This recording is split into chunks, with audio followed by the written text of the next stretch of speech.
আল্লাহ বলে, বান্দা আমি আর কি নাজিল করলে, আর কোন কিতাব পাঠাইলে, আর কোন রসুল পাঠাইলে ইউমিনুন তুমি ইমানদার হইতা, সেজদা করতা, আর কেমনে বললে আর কোন নবী পাঠাইলে?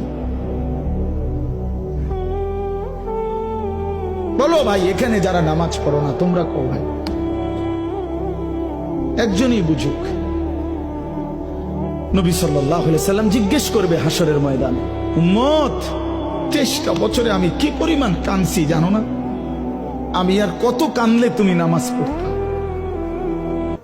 আমি তায়েফের রক্তে পাথরের আঘাতে আমার পিঠটা ছিদ্র করে ফেলছি চালনির মতো। আমি 14 দিন ক্ষুধার কষ্টে পেটে পাথর বাঁধছিলাম 2টা। আমার ঘরের চুলায় 3 মাস কোনদিন, আম্মা জান আয়েশা নবীর স্ত্রী বলছে যে খোদার কসম 3 মাস কোনদিন চুলায় আগুন জ্বলে নাই। দান দান শহীদ করে রক্তে জর্জরিত হলাম, কোনদিন ঠিক মতো খাইলাম না, সারা রাত উম্মতের জন্য কাঁদলাম। বিনিময়ে আর কত কাঁদলে, আর কত রক্ত ঝরাইলে তুমি আমি রসুলের কথা মনে করতাম? হ্যাঁ বলেন। যুবক ভাই নিয়ত করো, ভাইয়া নওজোয়ান নিয়ত করো, সেজদা করো। বাপ, যে কপালে সেজদা নাই ওই মানুষ না। যে মানুষ সেজদা করে না ওই জানোয়ার, ওই হাইওয়ান, ওই চতুষ্পদ জন্তু। শিক্ষিত তো দূরে থাকতে বেটা, কোনো মানুষে না বেটা। সেজদাবিহীন মানুষ হয় না।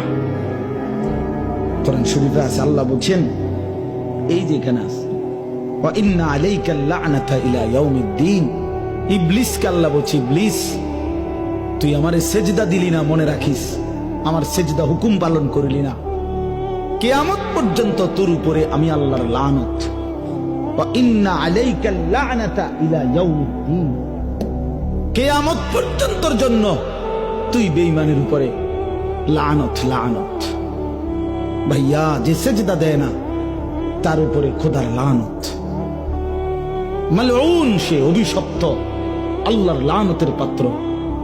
আল্লাহর লানত দিয়ে আর সুখে থাকা যায় না। বাপ, স্ত্রীকে বলেন, ছেলেকে বলেন, মেয়েকে বলেন নামাজ পড়তে, বিবিকে বলেন পর্দা করতে।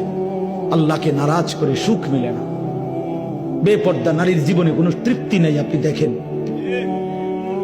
আপনি খবর নিয়ে দেখেন, অসভ্য নর্তকী হাজারো মানুষকে নিজের রূপ আর যৌবন দেখে যে নিজের চরিত্র জিন্দিগি নষ্ট করছে, মানুষের যুবকের আখলাক নষ্ট করছে, সে সত্যিকার অর্থে সুখ পায় না। সত্যিকার অর্থে সুখ পায় না। কখনো আত্মহত্যা করে জীবনের সমাধান খোঁজে, কখনো অন্ধকারের চোরাবালিতে হারিয়ে যায়।